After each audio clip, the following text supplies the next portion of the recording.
할아버지, 저 귀신 나오는 건물 당장 사세요. 이른 새벽 한강변에서 만난 10살 꼬마의 말에 50조 재벌 한기철 회장은 얼어붙었습니다. 방금 빌딩 무너지는 꿈 꾸셨죠? 목 조르는 사람도 있었고요. 소름이 돋았습니다. 아내에게도 말 못한 악몽을 들켰으니까요. 아이는 대가로 500원을 요구하며 말했습니다. 살고 싶으면 남들이 다 피하는 흉가를 사라고요. 단돈 500원에 거래된 생존의 비밀이라기엔 너무나 미친 소리였습니다. 도대체 이 아이는 무엇을 알고 있었던 걸까요? 그리고 500원짜리 동전 하나가 만들어낸 충격적인 반전은 무엇일까요? 사연 시작 전 구독과 좋아요로 함께 해주세요. 새벽 5시 기철의 눈앞에서 거대한 빌딩이 무너져 내리고 있었습니다. 자신이 평생을 바쳐 쌓아 올린 대한건설의 랜드마크가 모래성처럼 와르르 허물어지는 광경이었죠. 철근이 휘어지고 유리창이 산산조각 나며 콘크리트 조각들이 빗발처럼 쏟아졌습니다. 기철은 두 팔을 허우적거리며 붙잡으려 했지만 손가락 사이로 모든 것이 빠져나갔습니다. 그때 누군가의 손이 기철의 목을 움켜쥐었습니다. 숨이 막혀오는 고통 속에서 기철은 그 손목에 채워진 시계를 보았습니다. 금색 테두리에 다이아몬드가 박힌 명품 시계. 사촌 동생 영태가 즐겨 차던 바로 그 시계였거든요.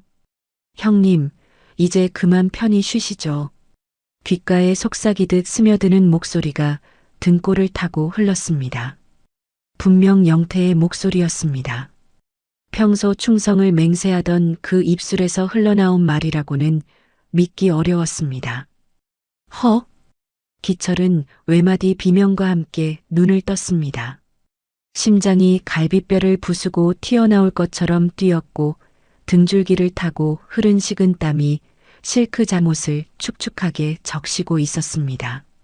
침대 시트는 마치 물에 담갔다 건진 것처럼 흥건했죠. 손을 뻗어 협탁 위에 물컵을 집으려 했습니다. 그러나 손가락이 말을 듣지 않았습니다.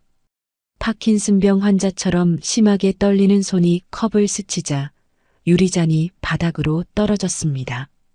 쨍그랑. 새벽의 정적을 찢는 그 소리가 신경을 날카롭게 긁어댔습니다. 기철은 침대 가장자리에 걸터 앉아 두 손으로 얼굴을 감쌌습니다. 최근 들어 이런 꿈이 유독 잦아졌거든요. 차라리 아내에게라도 털어놓고 싶었지만 병약한 아내까지 걱정시킬 수는 없었습니다. 천하의 한기철 회장이 이 넓은 저택에서 마음 둘 곳 하나 없는 신세라니 씁쓸함이 밀려왔습니다. 그리고 무서운 것은 그 꿈들이 현실의 불길한 징조로 이어지는 일이 한두 번이 아니었다는 점이었습니다.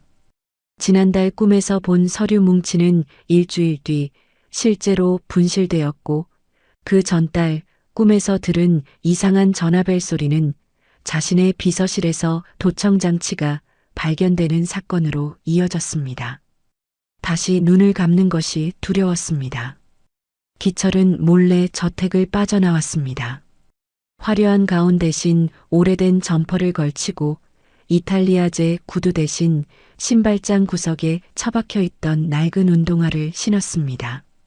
그저 답답함에 무작정 걷고 싶었거든요. 한강변 공원에 도착했을 때 도시의 야경이 물 위에 일렁이고 있었습니다.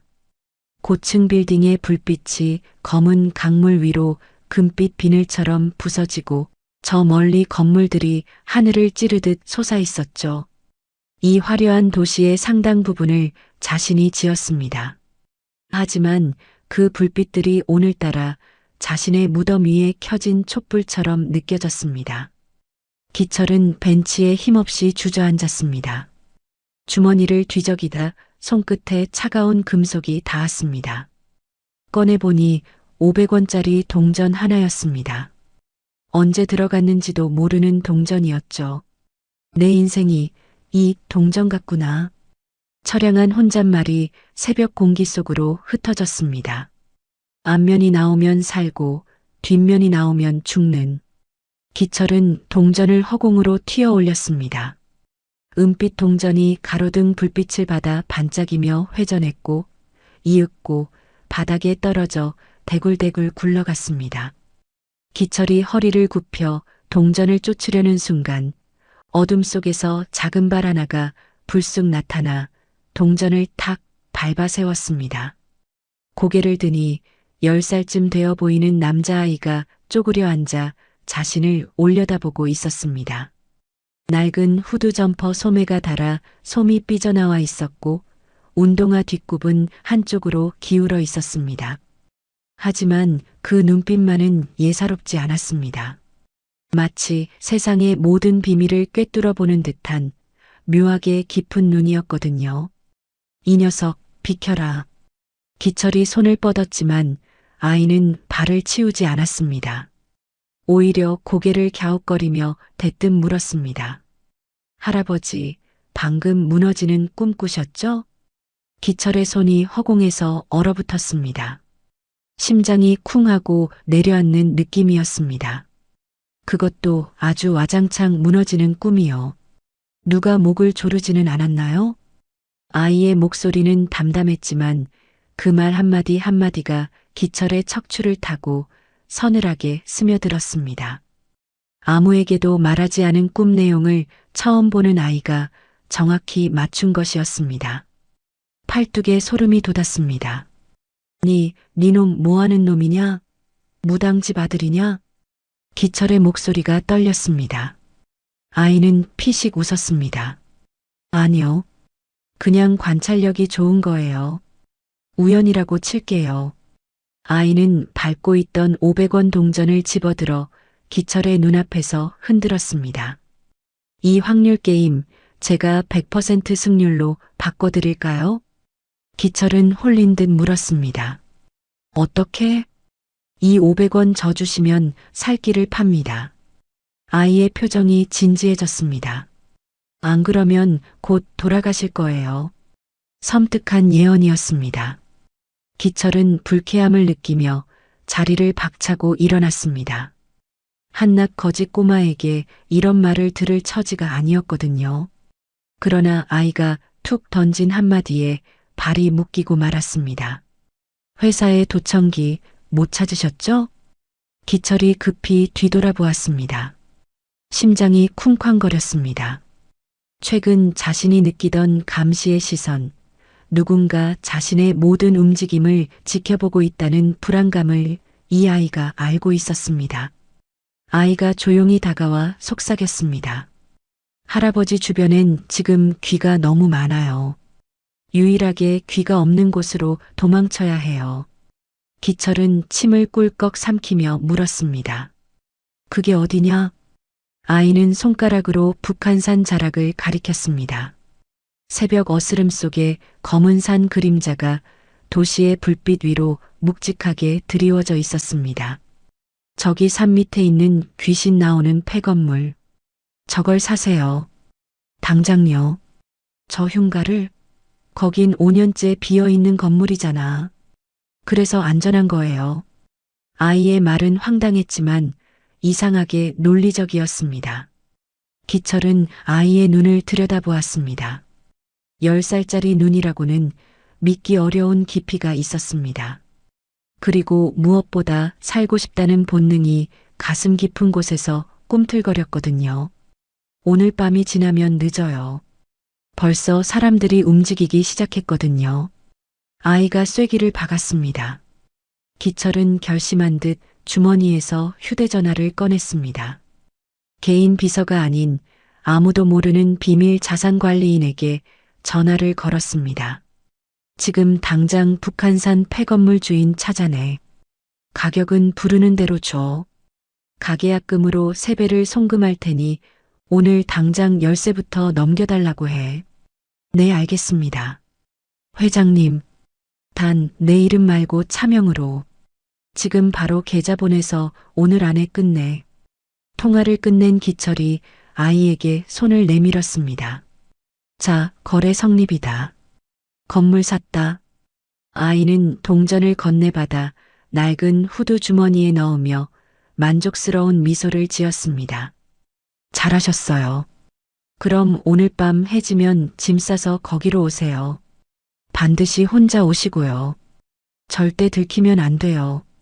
아이는 전 이만이라며 어둠 속으로 미련 없이 사라졌습니다. 작은 등이 굽은 골목길로 사라질 때까지 기철은 왠지 모를 기분에 눈을 뗄 수 없었습니다. 마치 오래전 잃어버린 무언가를 다시 찾은 듯한 기묘한 기분이 들었거든요. 기철은 멍하니 500원이 사라진 빈손을 바라보았습니다. 손바닥에 동전의 차가운 감촉이 아직 남아있는 것 같았습니다. 수평선 너머로 붉은 해가 떠오르기 시작했습니다. 한강 위로 금빛 물결이 일렁이고 새들이 지저귀기 시작했습니다. 기철은 집으로 돌아가는 발걸음이 이상하게 가벼웠습니다. 이것이 노망인지 아니면 인생 마지막 승부수인지 헷갈렸지만 운명에 맡기기로 했습니다. 그러나 기철은 아직 알지 못했습니다. 그 아이가 품고 있는 것이 단순한 살길이 아니라 5년 묵은 진실이라는 것을. 흉가 매입이 극비리에 완료되었다는 연락을 받은 기철은 저녁 식사 후 슬그머니 안방으로 향했습니다. 옷장 깊숙이 넣어둔 낡은 등산 가방을 꺼내 최소한의 짐만 챙겼습니다. 속옷 몇 벌, 상비약, 그리고 현금 뭉치. 65년 인생에서 이렇게 초라한 짐을 싼 적은 처음이었거든요. 그때 안방 문이 열리며 안에 금자가 들어왔습니다. 그녀의 시선이 남편의 손에 들린 가방에 멈췄습니다. 당신 이 밤에 어디 가요? 몸도 안 좋은 사람이. 금자의 손이 가방 끈을 붙잡았습니다. 기철은 아내의 눈을 똑바로 보지 못했습니다. 사실대로 말하면 그녀까지 위험해질 것 같았거든요. 30년을 함께한 아내에게 거짓말을 해야 한다는 사실이 가슴을 짓눌렀습니다. 머리가 복잡해서 며칠 낚시터나 절에 가서 요양하고 오겠소. 걱정 말고 푹 자요. 기철은 아내의 손을 조심스럽게 떼어내며 현관으로 향했습니다. 금자가 뒤따라오며 무언가 더 말하려 했지만 기철은 뒤돌아보지 않았습니다. 돌아보면 발걸음이 멈출 것 같았거든요. 현관 앞에서 수행 비서가 허리를 숙이며 차 문을 열어주려 했습니다. 기철은 손을 저으며 비서를 제지했습니다. 오늘은 내가 직접 운전할 테니 따라오지 마라. 비서의 당혹스러운 표정을 뒤로하고 기철은 직접 운전대를 잡았습니다. 차가 저택 정문을 빠져나가자 백미러를 통해 수시로 뒤를 살폈습니다. 혹시라도 미행이 붙었을지 모른다는 생각에 심장이 조여왔거든요. 일부러 큰 길을 피해 좁은 골목으로 돌고 갑자기 유턴을 하기도 했습니다. 재벌 회장이 이런 쫓기는 신세가 되다니 입안에 쓴맛이 돌았습니다. 내비게이션 신호가 끊기기 시작하자 기철은 낮에 미리 외워둔 길을 떠올리며 산길로 접어들었습니다. 가로등 하나 없는 캄캄한 산길을 헤드라이트 불빛만 의지해 올라갔습니다. 나뭇가지들이 차창을 핥히는 소리가 마치 누군가 손톱으로 유리를 긁는 것처럼 섬뜩하게 들렸습니다. 산길 끝자락에서 달빛 아래 흉물스러운 건물이 모습을 드러냈습니다. 2층짜리 폐건물이었습니다. 창문이란 창문은 전부 깨져 있었고 회색 콘크리트 벽에는 붉은 스프레이로 휘갈긴 낙서가 가득했습니다. 접근 금지. 귀신 출몰. 기철은 마른 침을 삼켰습니다. 정녕 이런 곳이 안전하단 말입니까? 차에서 내려 침낭과 랜턴만 챙긴 기철이 조심스럽게 건물 입구로 다가갔습니다. 약속대로 규빈이 작은 손전등을 들고 입구에 서 있었습니다. 낮에 본 것과 같은 낡은 후드를 입고 있었지만 어둠 속에서 빛나는 그 눈빛만은 여전히 또렷했습니다. 진짜 오셨네요? 겁쟁이 할아버지라 못 오실 줄 알았는데. 규빈의 당돌한 인사에 기철은 헛웃음을 삼켰습니다. 긴장이 조금 풀리는 느낌이었거든요. 건물 안으로 들어서자 코를 찌르는 퀴퀴한 곰팡이 냄새가 폐부 깊숙이 파고들었습니다. 오랫동안 햇빛을 보지 못한 공기 특유의 눅눅하고 쩐내 나는 냄새였습니다. 바닥에는 깨진 유리 조각과 녹슨 집기들이 어지럽게 널려 있어 한 발 내디딜 때마다 바스락거리는 소리가 소름 끼치게 울렸습니다. 이런 데서 어떻게 자라는 거냐? 여긴 사람이 살만한 곳이 아니잖아. 기철이 불평을 늘어놓았습니다. 규빈은 대답 대신 벽을 주먹으로 톡톡 두드렸습니다. 겉만 보지 말고 구조를 보세요. 기철은 건설사 회장의 눈썰미로 주변을 다시 살폈습니다. 자세히 보니 기둥과 내벽은 겉보기와 전혀 달랐습니다. 철근 콘크리트가 규정보다 두껍게 타설되어 있었고 내력벽의 배치가 아주 견고했습니다. 이건 단순히 버려진 건물이 아니었습니다. 누군가 의도적으로 허름하게 위장한 요새였습니다. 규빈이 안내한 2층의 방은 그나마 청소가 되어 있었습니다. 바닥에 먼지가 덜했고 창문에는 두꺼운 암막 커튼이 쳐져 있어 밖으로 불빛이 새어나가지 않게 되어 있었습니다. 누군가 이곳을 은신처로 준비해둔 흔적이 역력했죠. 적막한 밤, 두 사람은 휴대용 버너로 물을 끓여 컵라면을 먹었습니다. 인류 호텔 코스 요리만 먹던 입에 인스턴트 라면이 맞을 리 없었지만 이상하게도 국물이 꿀맛처럼 느껴졌어요.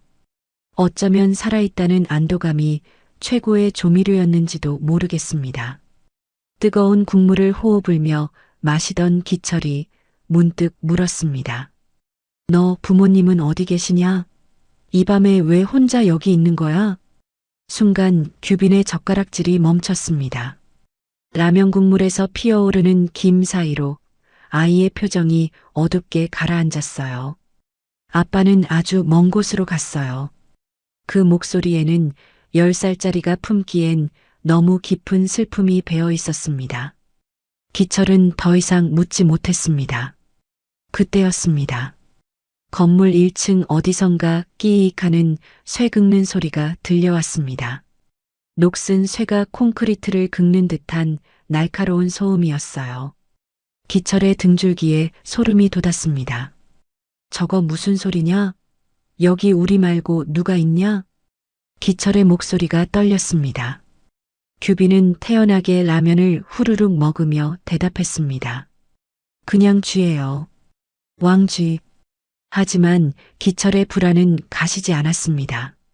잠시 후 이번에는 바닥을 울리는 둔탁한 소리가 들려왔거든요. 쿵, 쿵, 쿵. 마치 지하에서 누군가 벽을 치는 듯한 규칙적이고 묵직한 진동이었습니다. 소리가 들릴 때마다 천장에 매달린 거미줄이 미세하게 흔들렸고 바닥에 먼지가 파르르 떨렸습니다. 기철은 반사적으로 자리에서 일어났습니다. 이건 쥐 소리가 아니다. 사람 발소리야. 기철의 안색이 창백해졌습니다.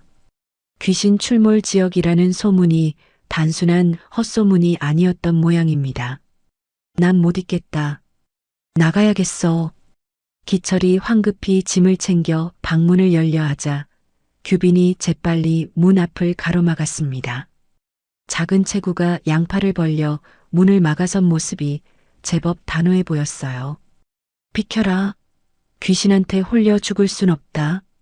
지금 나가면 한영태한테 죽어요. 여기 있는 귀신은 회장님을 해치지 않아요. 그게 무슨 소리냐? 기철이 아이를 지나 나가려는 순간 발소리가 2층 복도까지 올라왔습니다. 낡은 나무 복도가 삐걱거리는 소리가 섞여 들렸습니다. 그 발소리의 주인은 아주 천천히 마치 숨통을 조이듯 다가오고 있었습니다. 기철의 심장이 터질 듯 뛰었습니다.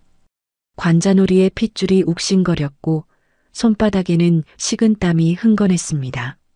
소리가 방문 바로 앞에서 뚝 멈췄습니다. 숨막히는 정적이 흘렀습니다. 문 밖에서 거친 숨소리가 들려왔습니다. 짐승처럼 거칠고 무거운 호흡이었습니다. 그리고 문고리가 천천히 돌아가기 시작했습니다. 달그락, 기익, 녹슨 경첩이 비명을 지르듯 울었습니다. 기철은 다리에 힘이 풀려 뒷걸음질 치다 주저앉고 말았습니다. 손바닥이 차가운 콘크리트 바닥에 닿았고 온몸이 사시나무처럼 떨렸습니다. 입술이 바들바들 떨려 소리조차 제대로 나오지 않았습니다. 규빈은 오히려 문을 향해 돌아섰습니다. 그 작은 등이 이상하게 의연해 보였습니다. 들어오세요. 이제 때가 됐어요. 기철은 공포에 질린 눈으로 천천히 열리는 문을 바라보았습니다.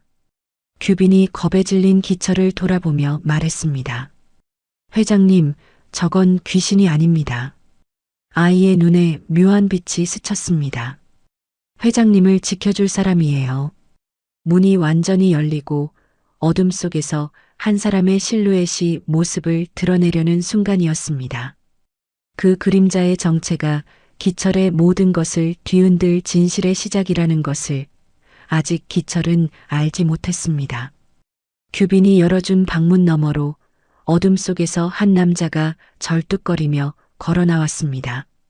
덥수룩한 수염이 턱 아래까지 내려와 있었고 기름기로 뭉친 긴 머리카락이 얼굴 절반을 덮고 있었습니다. 썩은 듯한 퀴퀴한 냄새가 코끝을 찔렀고 누더기가 된 옷 사이로 앙상한 뼈대가 드러났습니다.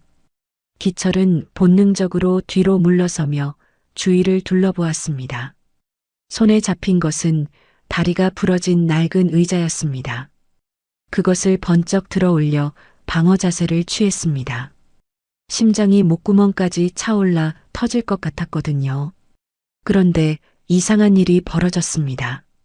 그 남자는 기철을 보자마자 제자리에 우뚝 멈춰 섰습니다. 들고 있던 녹슨 쇠파이프가 손에서 미끄러져 바닥에 철그렁 떨어졌습니다. 남자의 어깨가 축 처지더니 온몸이 사시나무처럼 떨리기 시작했습니다. 회장님, 긁힌 듯 거친 목소리가 어둠을 뚫고 흘러나왔습니다. 정말 한기철 회장님이십니까? 기철의 귓가에서 무언가가 울렸습니다. 이 말투, 이 억양, 기억 저편 어딘가에 묻어두었던 누군가의 목소리와 겹쳤습니다. 하지만 그럴 리가 없었습니다. 그 사람은 5년 전에 죽었으니까요. 누구시오? 기철이 의자를 든 채 떨리는 목소리로 물었습니다. 남자는 천천히 떨리는 손을 들어 얼굴을 덮은 머리카락을 걷어냈습니다. 랜턴 불빛이 그 얼굴을 비추는 순간 기철의 숨이 멎었습니다. 왼쪽 뺨을 가로지르는 길고 깊은 흉터, 찢어진 듯한 귓불, 깊이 패인 눈 주위의 상처들. 얼굴은 형체를 알아보기 힘들 정도로 망가져 있었습니다. 하지만 그 눈빛만은, 그 간절하고 충직한 눈매만은 틀림없었습니다. 5년 전 노정우 전무와 함께 실종되었던 최정민 비서였습니다. 정우의 그림자처럼 따라다니던 오른팔이었죠. 최 비서? 기철의 손에서 의자가 떨어졌습니다. 다리에 힘이 풀려 그 자리에 주저앉고 말았습니다. 자네가 살아있었단 말인가? 정민은 불편한 다리를 끌고 기철 앞으로 다가왔습니다. 한 걸음 내디딜 때마다 왼쪽 다리가 부자연스럽게 끌렸고 이마에는 고통을 참는 듯 땀방울이 송골송골 맺혔습니다. 기철 앞에 도달한 정민은 두 무릎을 꿇었습니다. 딱딱한 콘크리트 바닥에 뼈가 부딪히는 둔탁한 소리가 났지만 그는 아랑곳하지 않았습니다. 회장님, 죄송합니다. 정민의 목소리가 갈라졌습니다. 5년 동안 삼켜왔던 울음이 한꺼번에 터져나왔습니다. 전무님을, 제가 노정우 전무님을 끝까지 지키지 못했습니다. 죽어도 함께 죽었어야 하는데 저 혼자 비겁하게 살아남았습니다. 정민의 울음소리가 낡은 벽에 부딪혀 메아리 쳤습니다. 기철은 아무 말도 할 수 없었습니다. 머릿속이 하얘지고 가슴이 찢어지는 것 같았거든요. 그때 규빈이 조용히 나섰습니다. 아저씨는 죽은 게 아니에요. 아이의 목소리는 차분했지만 단단했습니다. 아빠가 만약을 대비해 만든 이 안전가옥에서 5년 동안 숨어 지냈어요. 아빠는 언젠가 이런 날이 올 줄 알았거든요. 규빈은 야무진 걸음으로 거실 한쪽 구석에 있는 장식장으로 향했습니다. 먼지가 수북이 쌓인 선반 위에 놓인 도자기 조각상 하나를 작은 손으로 집어들어 바닥 부분을 꾹 눌렀죠. 지잉하는 기계음이 울리더니 낡은 마룻바닥의 일부가 스르륵 열리며 지하로 내려가는 계단이 드러났습니다. 기철은 입을 다물지 못했습니다. 5년째 버려진 흉가인 줄만 알았던 이 건물에 이런 비밀이 숨겨져 있었다니요. 정민과 규빈의 부축을 받아 조심스럽게 계단을 내려갔습니다. 계단은 생각보다 깊었고 한 걸음 내려갈 때마다 공기가 점점 달라졌습니다. 퀴퀴한 곰팡이 냄새 대신 환기 시스템이 돌아가는 듯한 기계 냄새가 났거든요. 지하 공간에 도착한 기철은 눈을 의심했습니다. 지상과는 완전히 딴판이었습니다. 비록 오래되어 낡긴 했지만 한쪽 벽면에는 서버 장비들이 빼곡히 들어차 있었고 여러 대의 모니터가 희미한 불빛을 내뿜고 있었습니다. 반대편에는 통조림과 생수, 의약품 등 생활 필수품이 정리되어 있었습니다. 누군가 오랜 시간 이곳에서 버틸 수 있도록 철저하게 준비해 둔 것이 분명했습니다. 앉으세요, 회장님. 정민이 낡은 접이식 의자를 권하며 따뜻한 캔커피를 건넸습니다. 기철은 멍하니 캔을 받아들었습니다. 손끝에 전해지는 온기가 비현실적으로 느껴졌거든요. 정민이 기철의 맞은편에 앉으며 입을 열었습니다. 그날 밤 놈들이 브레이크를 조작한 차에 저와 전무님이 타고 있었습니다. 정민의 눈이 허공을 응시했습니다. 5년 전 그날 밤으로 돌아가는 것 같았습니다. 강변북로를 달리던 중 브레이크가 말을 듣지 않았습니다. 전무님은 곧바로 상황을 파악하셨죠. 조작된 거라고. 그리고 차가 다리 난간을 들이받기 직전 전무님이 제 안전벨트를 풀고 문을 열어 저를 밀쳐내셨습니다. 정민의 목소리가 떨렸습니다. 마지막으로 전무님이 하신 말씀이 규빈이를 부탁한다. 진실을 지켜라. 그게 마지막이었습니다. 기철의 주먹이 무릎 위에서 부르르 떨렸습니다. 저는 강물로 떨어졌고 다리만 다친 채 간신히 목숨을 건졌습니다. 하지만 전무님의 차는 불기둥이 되어 강물 속으로 가라앉았습니다. 왜 내게 바로 오지 않았나? 기철이 가슴을 쳤습니다. 핏줄이 선 눈에 눈물이 그렁그렁 맺혔습니다. 내가 얼마나 정우를 찾았는데, 사고 현장을 수백 번 뒤졌는데, 자네가 살아있었다면 왜 연락하지 않은 거야? 정민은 고개를 깊이 숙였습니다. 회장님 주변도 이미 감시당하고 있었습니다. 살아있는 걸 들키면 저뿐만 아니라 규빈 도련님까지 위험했습니다. 전무님의 유일한 핏줄을 지키는 게 제 임무였습니다. 규빈 도련님. 그 호칭에 기철의 시선이 규빈에게로 향했습니다.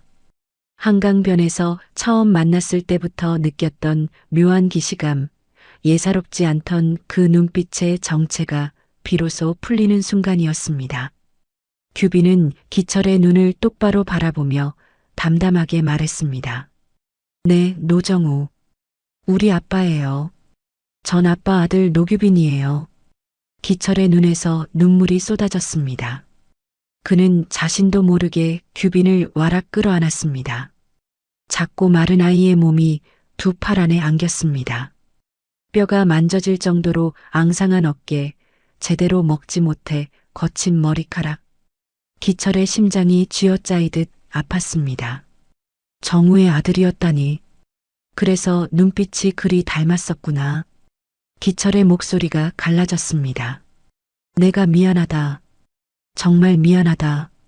네 아버지를 지켜주지 못해서 너를 이런 곳에서 자라게 해서 5년 동안 묵혀두었던 슬픔과 억울함이 한꺼번에 터져 나왔습니다.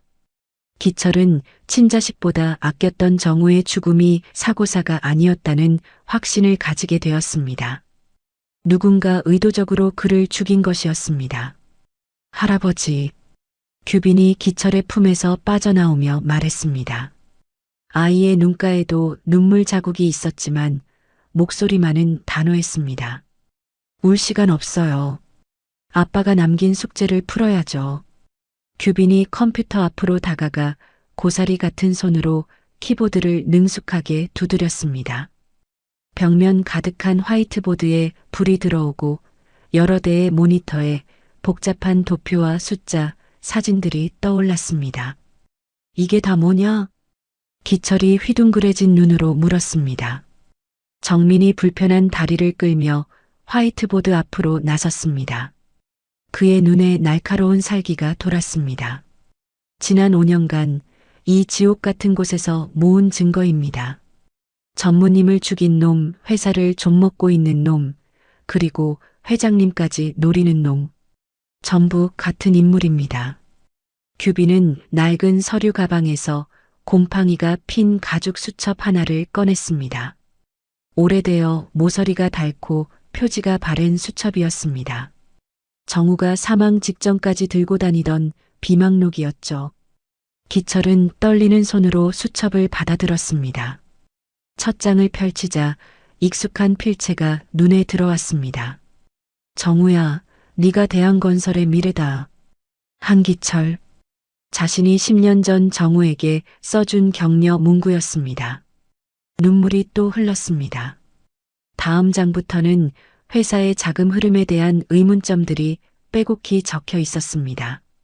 정우의 꼼꼼한 글씨체가 빈틈없이 페이지를 채우고 있었습니다. 횡령 정황, 비자금 루트, 의문스러운 해외 송금 내역. 정우는 죽기 전에 모든 것을 알고 있었던 것입니다. 기철은 수첩을 가슴에 꼭 안았습니다. 마치 정우의 온기가 아직 남아있는 것처럼 느껴졌거든요. 이걸 보고 규빈이가 최 비서를 찾아낸 거구나.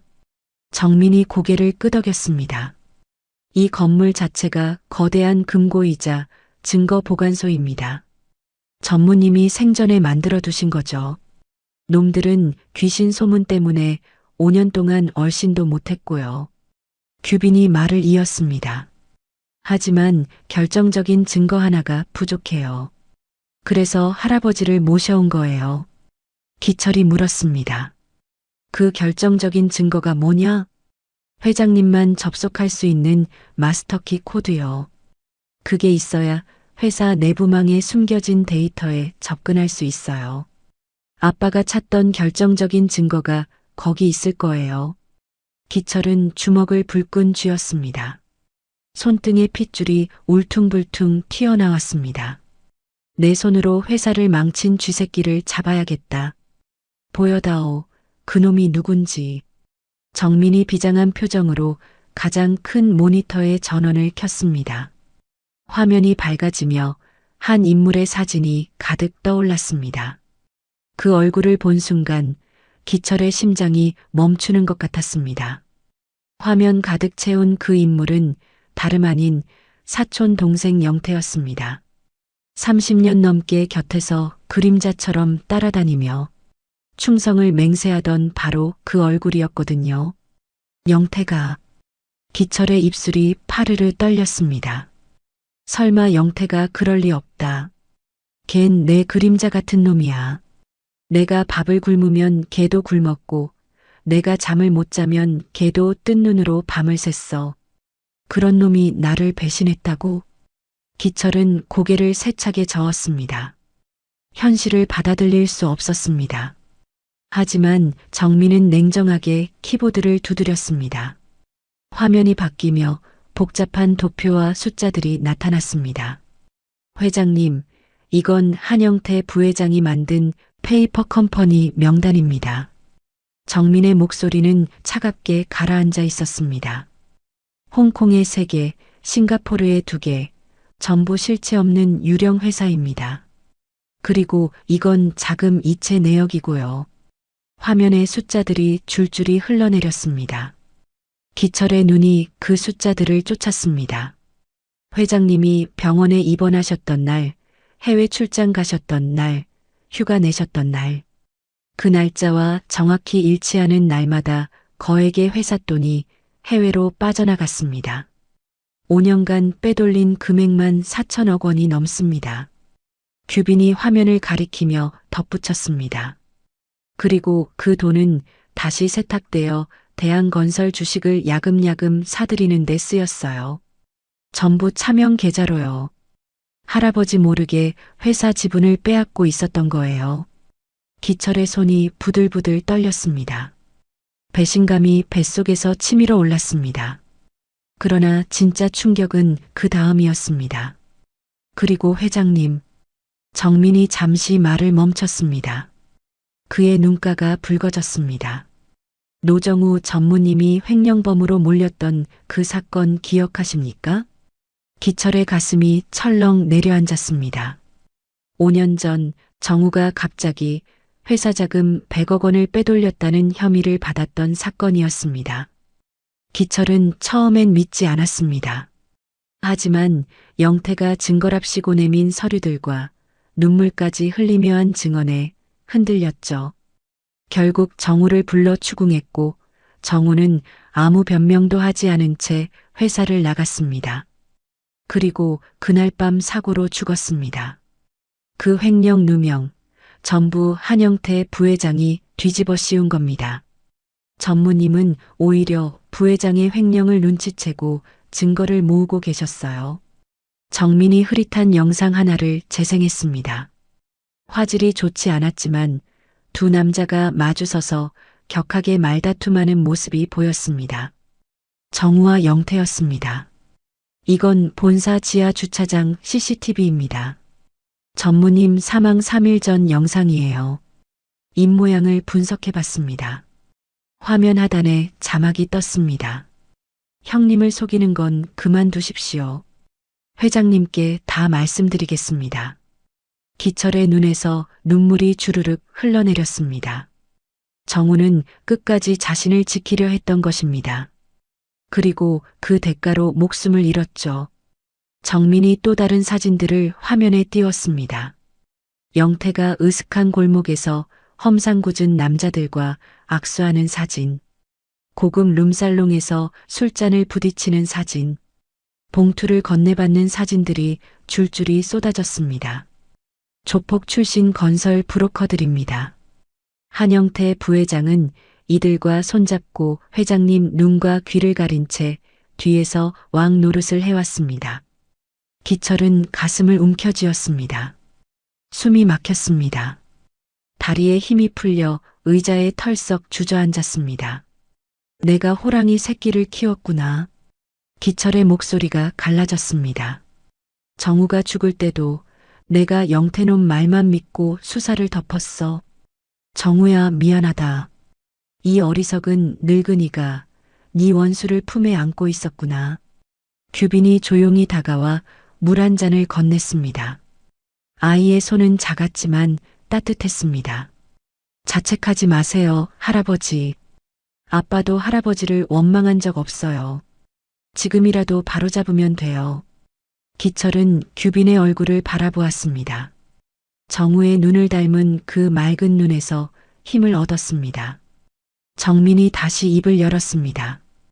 회장님, 시간이 없습니다.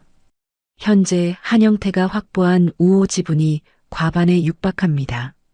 다음 달 정기 주주총회가 열리면 그때가 놈의 디데이가 될 겁니다. 기철의 눈이 번쩍 뜨였습니다. 곧 주주총회야. 이대로 있다간 회사가 통째로 그놈 손에 넘어간다.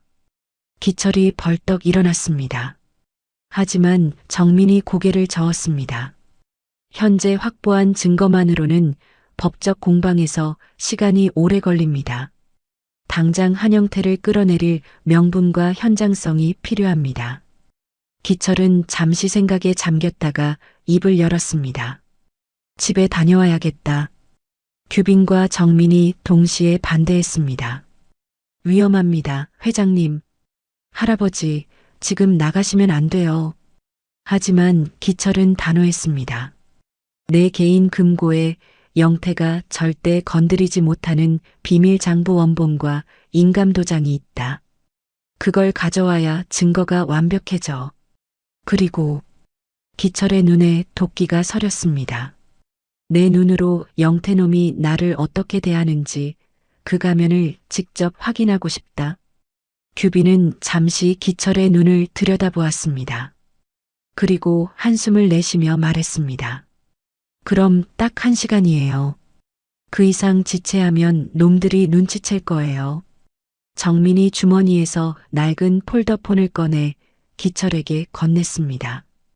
비상시엔 1번을 꾹 누르십시오. 도청 안 되는 폰입니다. 부디 조심하십시오, 회장님. 기철은 지하 벙커를 빠져나와 다시 새벽 공기를 마셨습니다. 차갑고 맑은 공기가 폐부 깊숙이 스며들었습니다.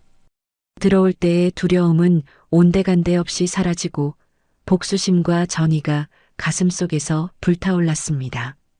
차를 몰고 산을 내려가는 동안 기철은 백미러로 멀어지는 흉가를 바라보았습니다. 반드시 돌아오마.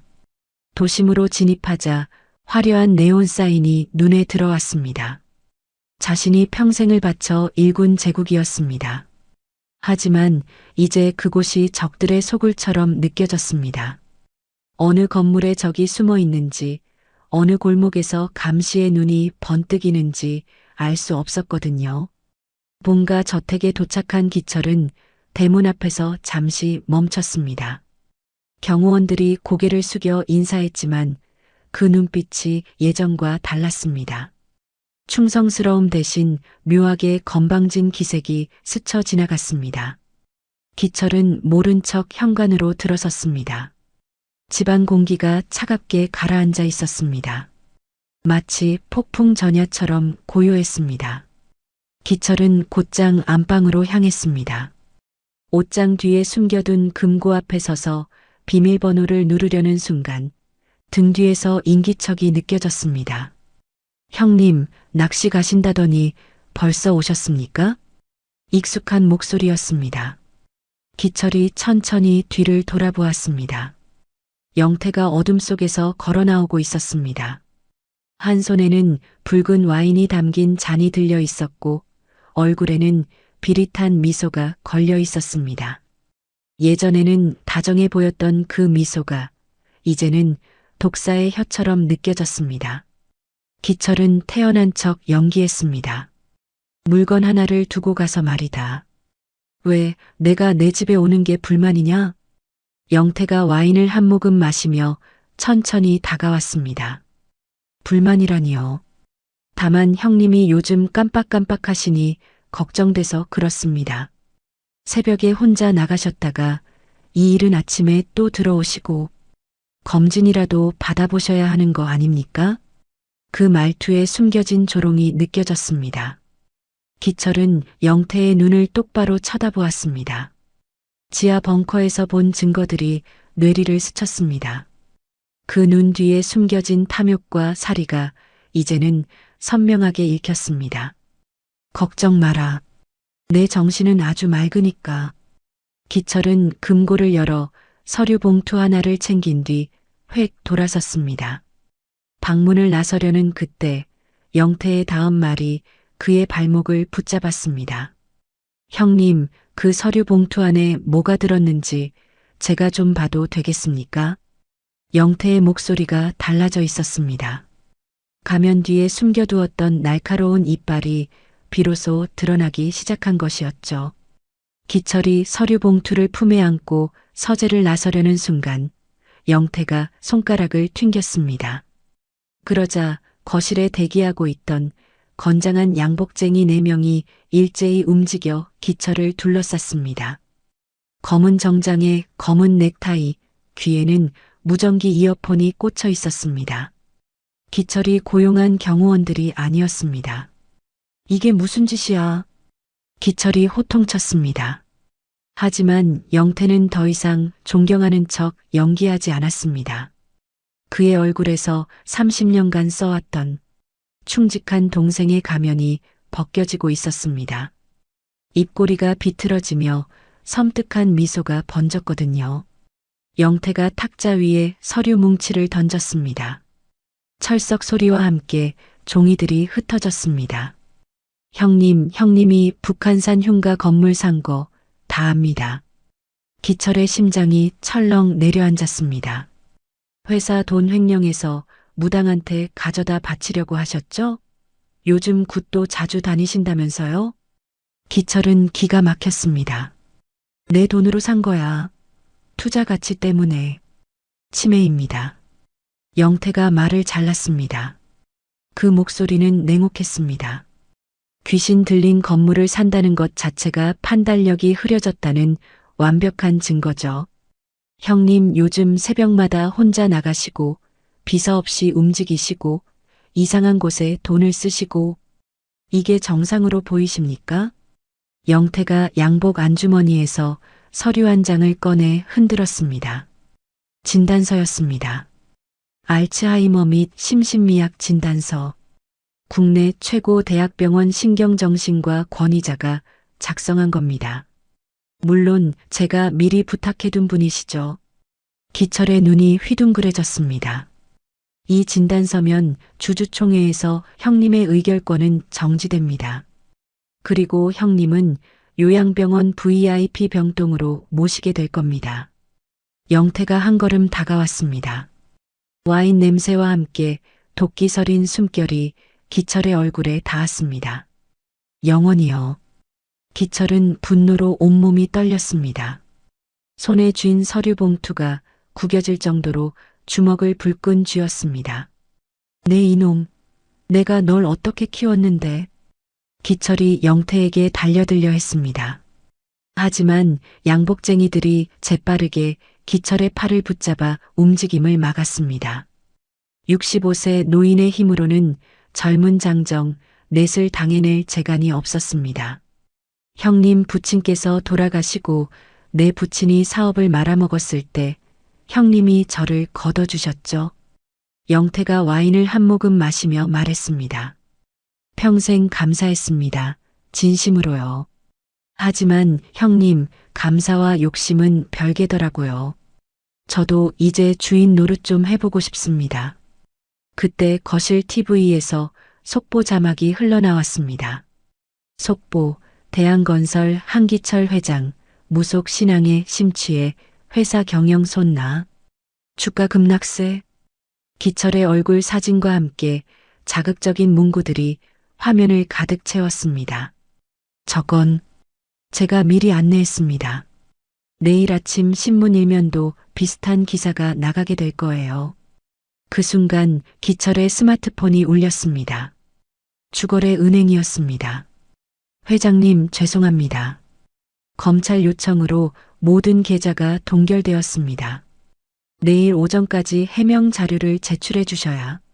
기철은 전화를 끊고 다른 번호를 눌렀습니다. 30년 동맹이었던 이사에게 전화했습니다. 신호음만 울리다 끊겼습니다. 다른 이사에게 전화했습니다.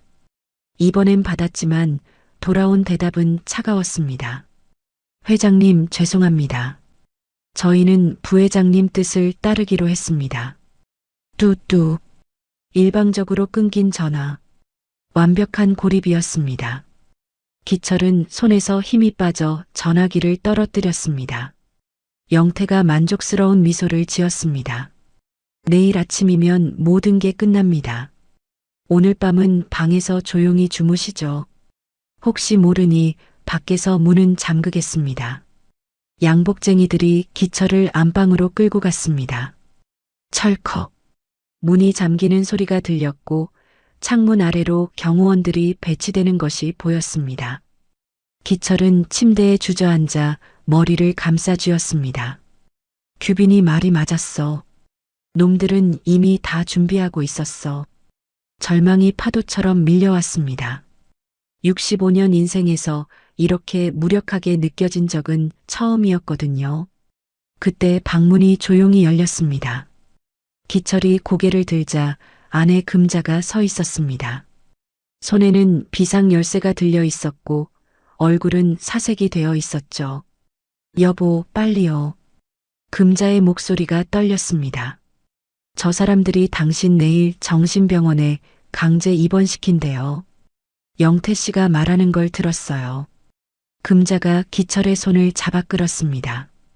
그녀의 손이 사시나무 떨듯 떨리고 있었습니다. 뒷문으로 나가요.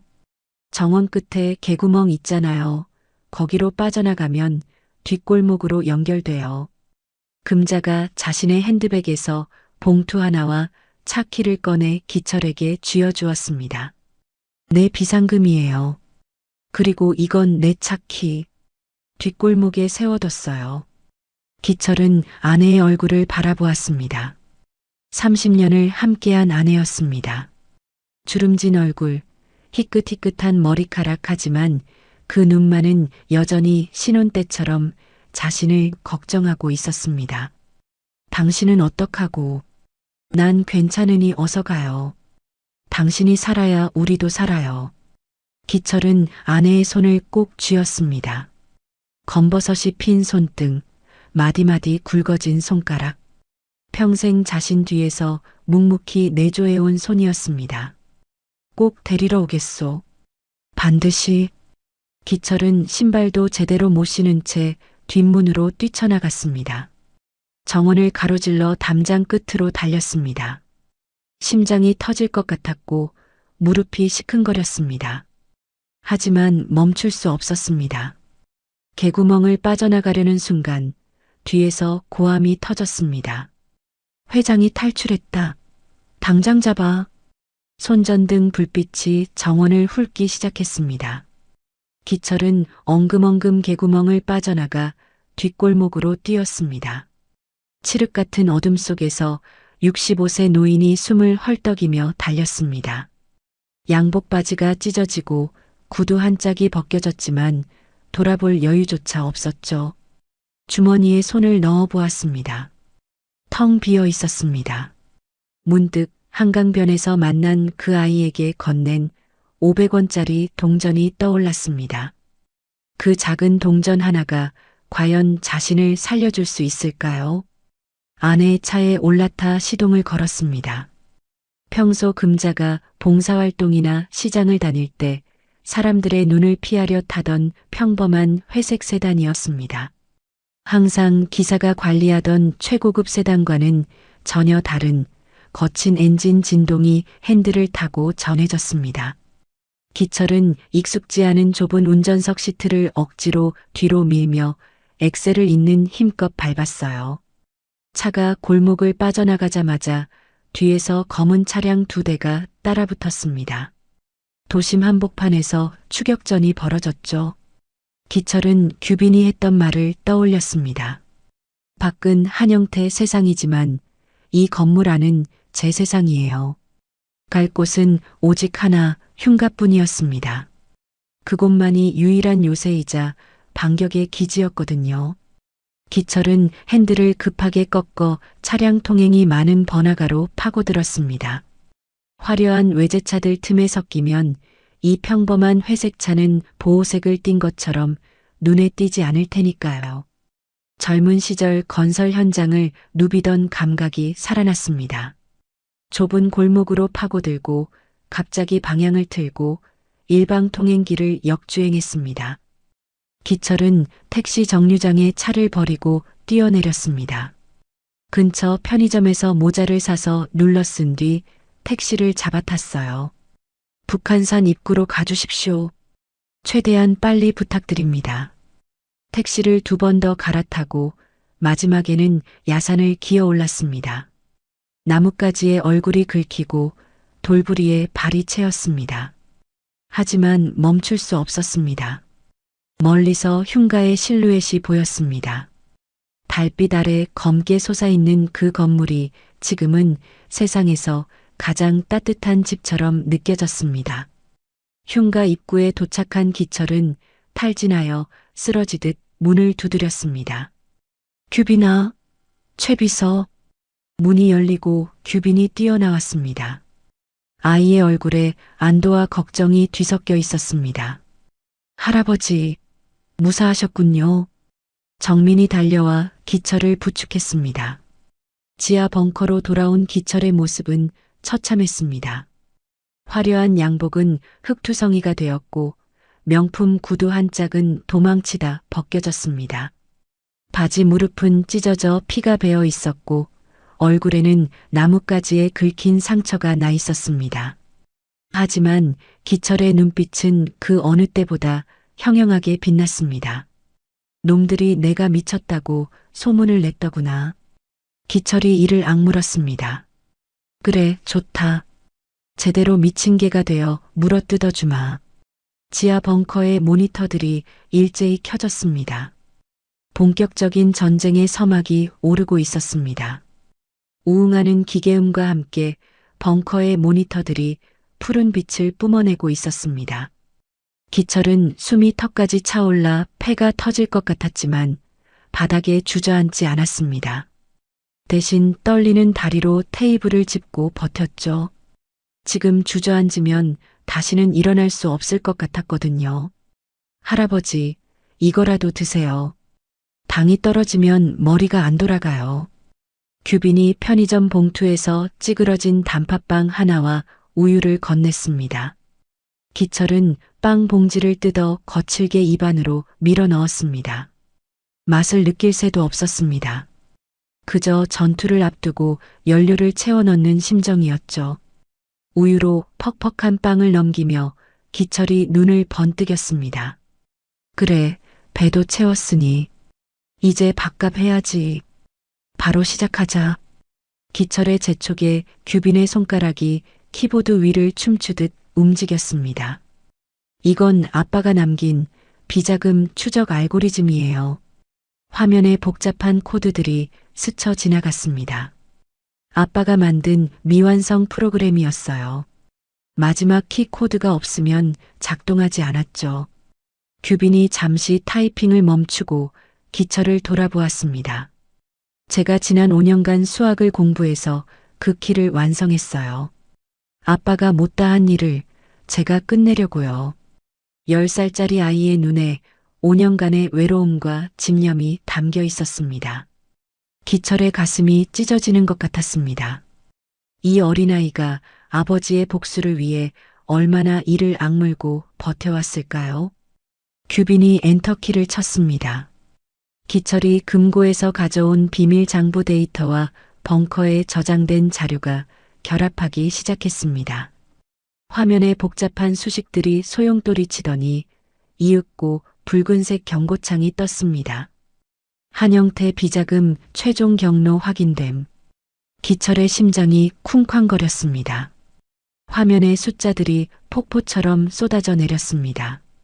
스위스 은행의 비밀 계좌 번호, 예금주 명의로 사용된 영태의 가명, 그리고 5년간의 입출금 내역이 실시간으로 펼쳐졌습니다. 정민이 화이트보드 앞으로 나가 타임라인을 정리했습니다. 이 자금들이 내일 주주총회에서 이사들을 매수할 검은 돈입니다. 여기 보시면 주총 일주일 전마다 특정 이사들 계좌로 돈이 들어가 있습니다. 금액, 날짜, 수취인. 빠져나갈 구멍 없이 완벽한 증거입니다. 하지만 진짜 충격은 그 다음이었습니다. 규빈이 오래된 음성 파일 하나를 열었습니다. 이건 아빠가 남긴 녹음 파일이에요. 잡음이 심해서 복원하는데 3년이 걸렸어요. 지직거리는 잡음 사이로 목소리가 흘러나왔습니다. 처음엔 알아듣기 힘들었지만 노이즈 제거 필터가 작동하자 점점 선명해졌습니다. 노정우 차 브레이크, 확실하게 손봤지? 영태의 목소리였습니다. 틀림없었습니다. 30년 넘게 들어온 그 목소리. 네, 부회장님. 산길에서 작동 안 되게 해뒀습니다. 걔가 죽으면 모든 게 끝나. 수고비는 넉넉히 챙겨줄 테니까. 기철은 자신의 귀를 의심했습니다. 손이 부들부들 떨렸습니다. 분노가 머리끝까지 치밀어 올랐습니다. 주먹으로 책상을 내리쳤습니다. 쾅! 둔탁한 소리가 벙커 안에 울렸습니다. 이 천하의 몹쓸 놈. 기철의 목소리가 갈라졌습니다. 내 동생이 아니라 악마였어. 정우를, 우리 정우를 그렇게. 기철은 화면 속 영태의 이름을 노려보며 소리쳤습니다. 당장 경찰서, 방송국, 금융감독원에 다 보내. 온 세상에 이놈의 추악한 민낯을 까발려. 규빈이 고개를 끄덕이며 키보드를 두드렸습니다. 금융감독원 익명 제보 시스템 창이 열리고 주요 언론사 제보란이 동시에 떴습니다. 준비해둔 파일들이 일제히 업로드되기 시작했습니다. 전송 시작. 전송률 바가 올라가기 시작했습니다. 10%, 20%. 기철은 숨을 죽이고 화면을 지켜보았습니다. 손에 땀이 흥건했습니다. 그 순간 서울 도심 어딘가에 있는 영태의 집무실에서 비상등이 켜졌습니다. 사이버 보안팀장이 급히 뛰어들어왔습니다. 부회장님, 북한산 흉가 쪽 IP에서 대용량 데이터가 외부로 전송되고 있습니다. 영태의 얼굴이 일그러졌습니다. 뭐? 금융감독원과 방송국 서버로 향하고 있습니다. 내용은 부회장님 관련 자료로 추정됩니다. 영태의 눈이 뒤집혔습니다. 와인잔을 집어 던졌습니다. 쨍그랑 유리가 산산조각 났습니다. 막아. 당장 막으라고. 전송되면 우린 다 죽어. 해커들이 역해킹을 시도했습니다. 벙커의 방화벽을 뚫으려 무차별 공격을 퍼부었습니다. 하지만 규빈이 짜놓은 보안 코드는 쉽게 뚫리지 않았습니다. 전송률 50% 돌파. 규빈의 이마에 땀이 송골송골 맺혔지만 손가락은 멈추지 않았습니다. 공격이 들어올 때마다 재빠르게 방어 코드를 입력했습니다. 영태가 이를 악물었습니다. 인터넷선을 끊어버려. 물리적으로 차단하란 말이야. 흉가 근처 전신주에 잠복해 있던 영태의 직원이 무전을 받았습니다. 그는 전신주에 올라가 펜치로 광 케이블과 전력선을 무작위로 절단하기 시작했습니다. 전송률 85%. 거의 다 됐습니다. 기철의 심장이 터질 것 같았습니다. 그 순간 벙커 안에 요란한 경고음이 울렸습니다. 삐삐삐. 붉은 경고등이 깜빡거렸습니다. 팍! 날카로운 소리와 함께 모든 전등이 꺼졌습니다. 모니터 화면이 암전되고 서버 장비들의 윙윙거리던 소리가 멈췄습니다. 칠흑 같은 어둠이 벙커를 삼켰습니다. 안 돼. 기철이 비명을 질렀습니다. 조금만 더 있으면 되는데. 규빈이 재빨리 비상 손전등을 켜고 키보드를 두드려 보았습니다. 하지만 화면에는 네트워크 연결 없음이라는 메시지만 떠올랐습니다. 전송 실패. 85%에서 멈춘 채 모든 데이터가 허공에 흩어졌습니다. 정민이 급히 천장에 설치된 잔망경을 확인했습니다. 회장님, 놈들이 눈치챘습니다. 외부 전력과 통신선을 전부 끊었어요. 기철은 충격의 벽에 기댔습니다. 다리에 힘이 풀렸습니다. 다른 방법은? 규빈아, 다른 방법이 없느냐? 탄식 대신 질문을 던지는 회장의 눈빛은 아직 죽지 않았습니다. 정우의 복수도 영태에 대한 심판도 이렇게 허무하게 끝낼 수는 없었으니까요. 아니요, 아직 안 끝났어요. 어둠 속에서 규빈의 목소리가 들렸습니다. 손전등 불빛이 아이의 얼굴을 비췄습니다. 놀랍게도 그 눈에는 절망 대신 결연함이 빛나고 있었습니다. 놈들이 전기를 끊었다는 건 우리가 뭔가를 보냈다는 걸 알았다는 뜻이에요. 그리고 곧 들이닥친다는 뜻이기도 하고요. 규빈이 자리에서 일어났습니다. 할아버지, 밖은 한영태 세상이지만 이 캄캄한 건물 안은 제 구역이라고 했죠? 아이의 목소리가 어둠 속에서 단단하게 울렸습니다. 증거 전송은 실패했어요. 하지만 여기서 살아남으면 증인은 남아요. 우리 셋이 살아서 법정에 서면 그게 곧 증거가 돼요. 규빈이 손전등을 들어 지하 벙커의 비밀 통로를 비췄습니다. 전쟁 준비하세요, 할아버지. 이제부터 진짜 싸움이 시작됩니다. 영태는 사이버 보안팀으로부터 보고를 받자마자 휴대전화를 집어들었습니다. 화면에 뜬 위치 좌표를 확인한 그의 눈이 가늘어졌습니다. 북한산 자락의 흉가. 형이 샀다던 바로 그 건물이었거든요. 그 늙은이가 거기 숨어 있었군. 영태는 신복인 행동대장에게 전화를 걸었습니다. 경찰 부르지 마. 용역들 보내. 쥐도 새도 모르게 처리해. 전화기 너머로 행동대장의 조심스러운 목소리가 들렸습니다. 회장님 얼굴을 아는데 애들이 겁먹지 않겠습니까? 영태의 목소리가 차갑게 가라앉았습니다. 얼굴 확인하지 말라고 해. 그냥 걸리적거리는 건 다 치워. 알아서 해. 새벽 2시 흉가 주변 산길로 검은색 승합차 5대가 헤드라이트를 끈 채 접근했습니다.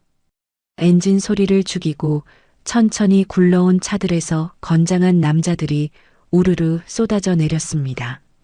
쇠파이프와 야구 방망이를 든 용역 30여 명이었습니다. 그들의 얼굴에는 살기가 돌았고 입에서 뿜어져 나오는 하얀 입김이 차가운 밤공기 속으로 흩어졌습니다. 기철은 지하 벙커의 잔망경으로 그 광경을 지켜보았습니다.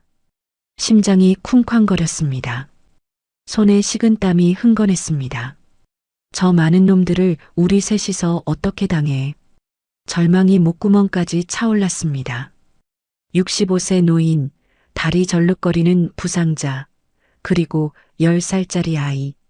무장한 용역 30명을 상대하기엔 너무나 무력한 조합이었거든요.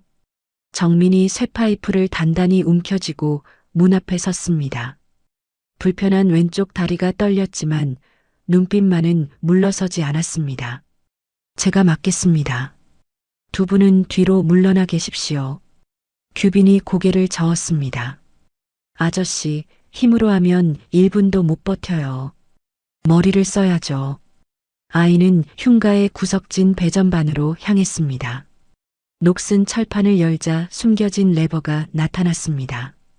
규빈이 그 레버를 힘껏 당기자 웅웅거리는 소리와 함께 건물 내부에 희미한 불빛이 들어왔습니다. 비상자가 발전기가 작동한 것이었습니다. 아버지가 만약을 대비해서 준비해 두신 거예요. 규빈의 눈이 어둠 속에서 빛났습니다. 이 건물은 그냥 흉가가 아니에요. 요새예요. 그 순간 1층에서 쾅 하는 소리가 울렸습니다. 용역들이 현관문을 부수고 진입한 것이었습니다. 나오십시오. 안에 있는 거 다 압니다. 고함 소리와 함께 집기들을 때려 부수는 소리가 들렸습니다. 유리 깨지는 소리, 의자 부서지는 소리, 거친 발소리가 뒤섞여 울렸습니다. 규빈이 재빠르게 2층 관제실로 올라갔습니다. 먼지 쌓인 콘솔 앞에 앉아 낡은 모니터를 켰습니다. 화면에 여러 개의 버튼이 나타났습니다. 규빈의 손가락이 첫 번째 버튼 위에 올라갔습니다. 작전명, 귀신의 집. 아이가 버튼을 눌렀습니다. 순간 천장의 스프링클러가 일제히 터졌습니다. 차가운 물이 폭포처럼 쏟아져 내렸습니다. 용역들은 갑작스러운 물벼락에 당황했죠. 뭐야, 비야? 갑자기 왜 물이 떨어져? 하지만 그건 시작에 불과했습니다. 물과 함께 바닥에 미리 발라두었던 공업용 윤활유가 섞이기 시작했거든요. 순식간에 복도 바닥이 빙판처럼 미끄러워졌습니다. 으악!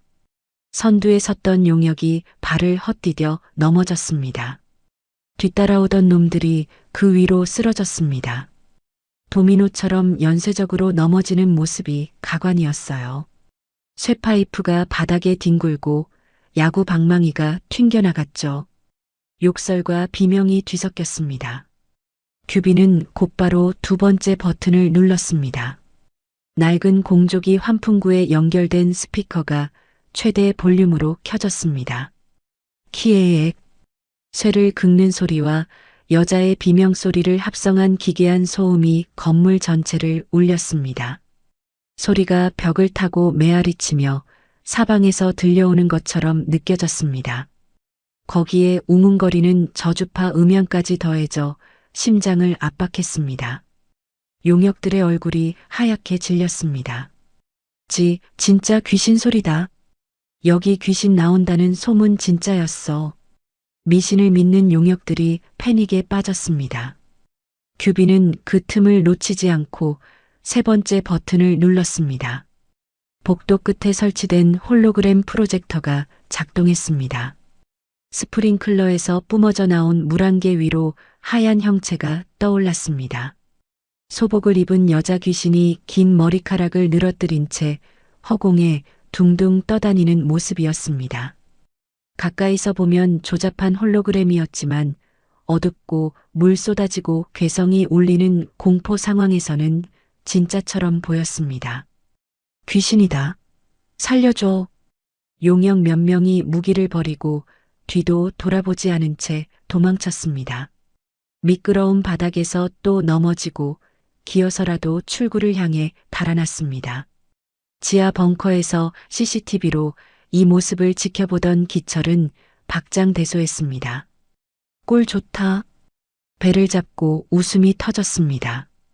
통쾌함에 주먹을 휘둘렀어요. 규빈이가 제갈공명보다 낫구나. 10살짜리가 30명을 쫓아내다니. 하지만 웃음은 오래가지 못했습니다. 행동대장이 무전기를 들고 고함쳤거든요.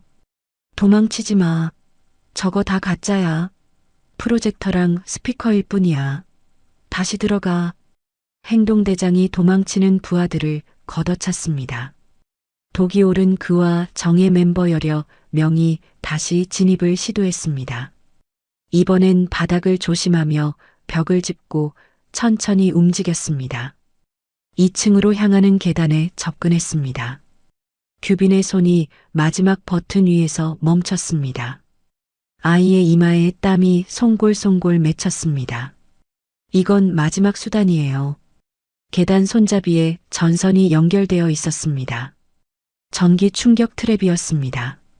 용역들이 계단을 오르며 손잡이를 잡는 순간 규빈이 버튼을 눌렀습니다. 으악! 비명과 함께 용역들이 감전되어 나뒹굴었습니다. 치명적이지는 않았지만 기절할 정도의 전압이었습니다. 계단에서 굴러떨어진 그들은 바닥에 널브러져 경련을 일으켰습니다. 행동대장의 얼굴이 일그러졌습니다. 그는 휴대전화를 꺼내 영태에게 전화를 걸었습니다. 부회장님, 진입 불가입니다. 함정이 너무 많습니다.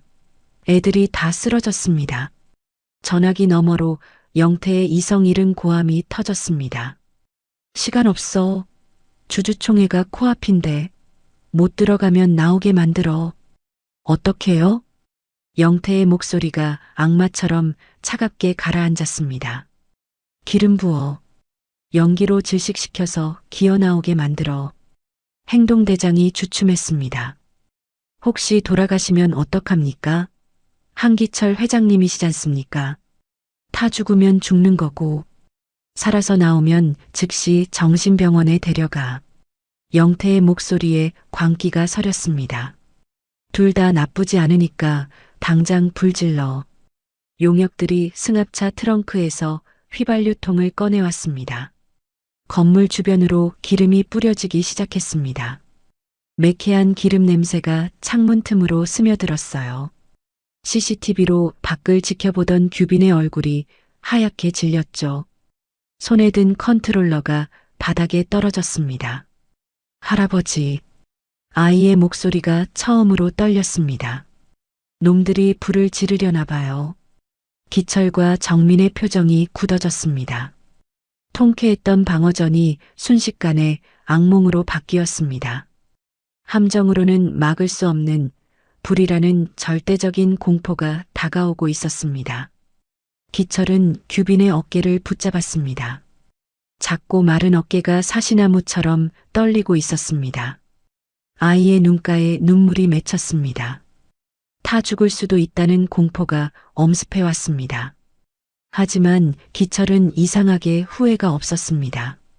오히려 비열한 놈들에게 굽히느니 차라리 잿더미가 되는 게 낫다는 오기가 생겼거든요. 적어도 진실을 알고 죽으니까요. 문제는 이 아이였습니다.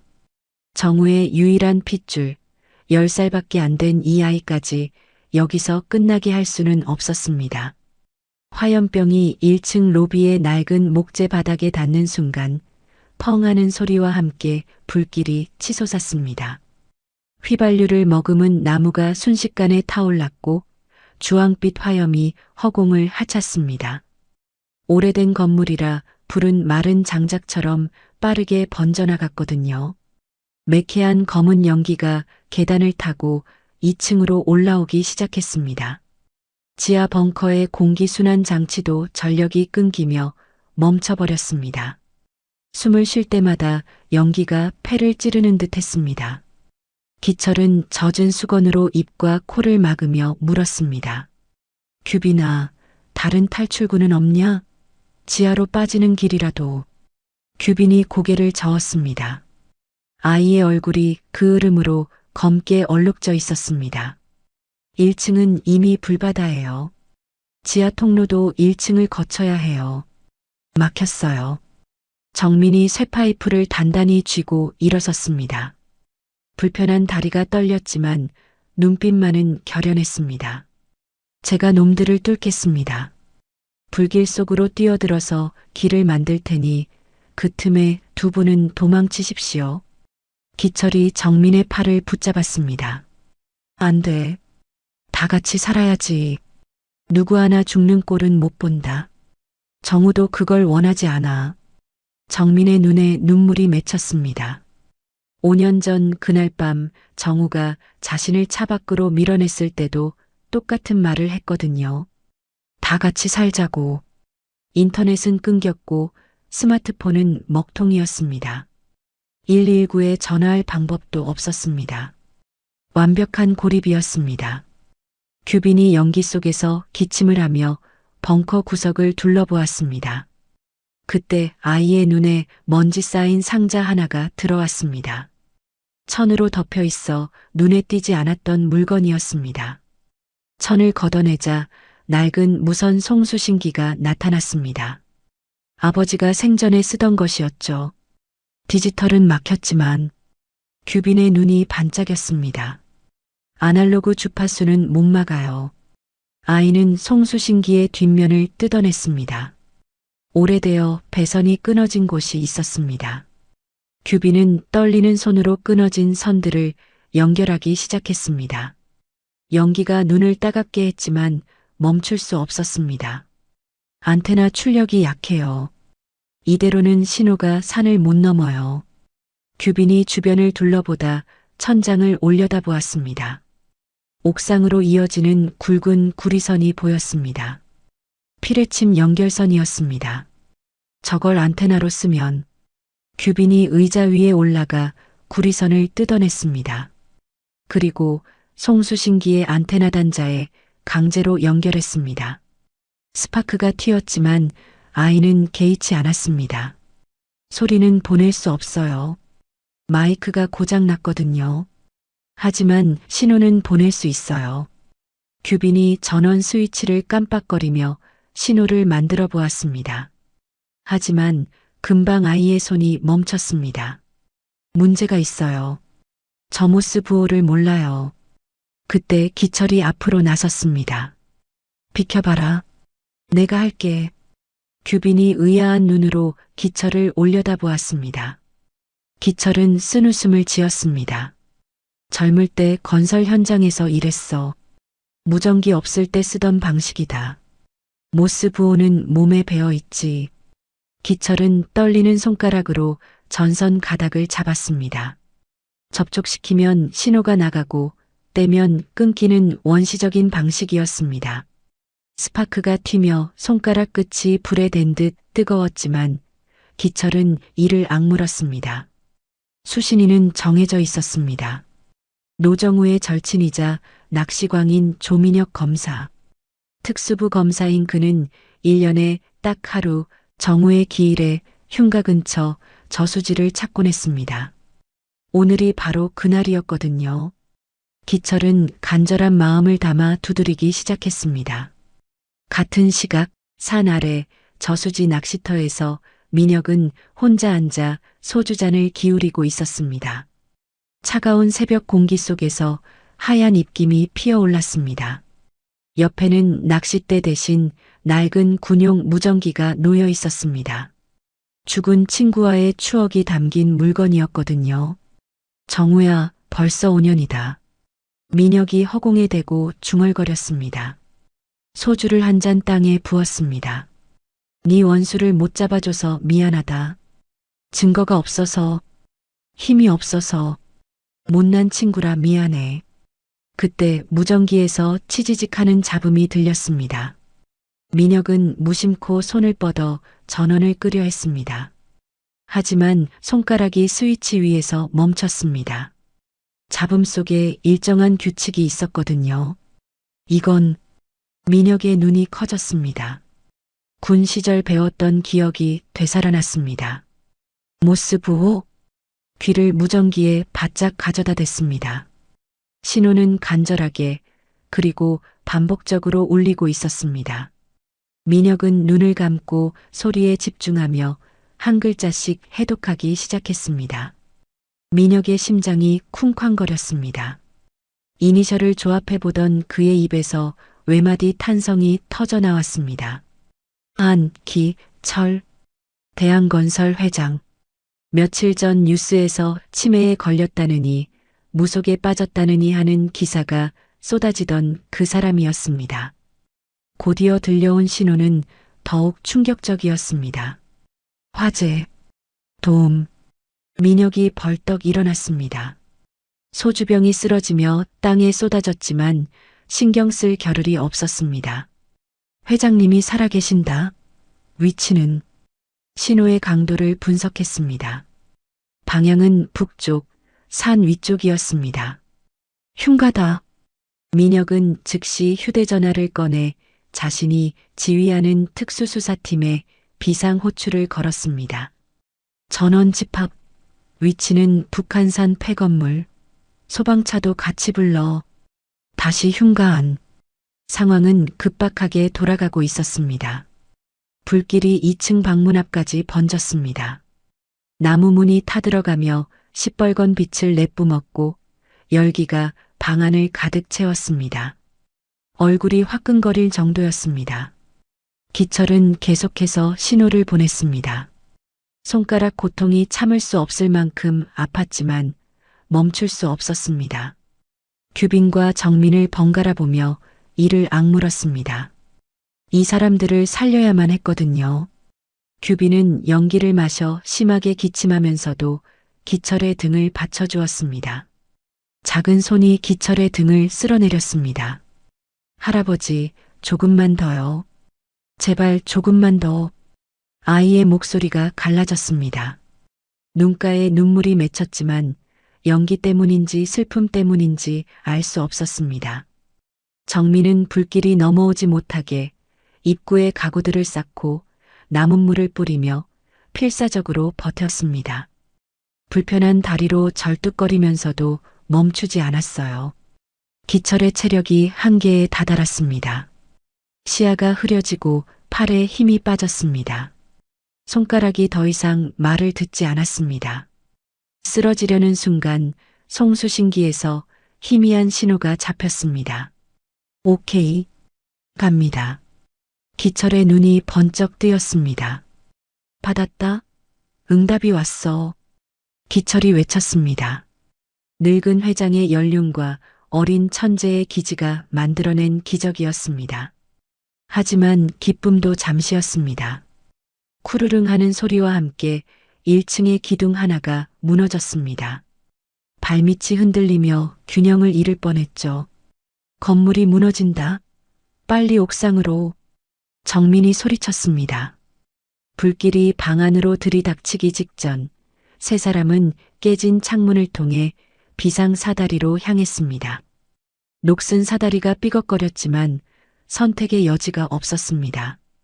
밖에서는 용역들이 불타는 건물을 바라보며 낄낄거리고 있었습니다.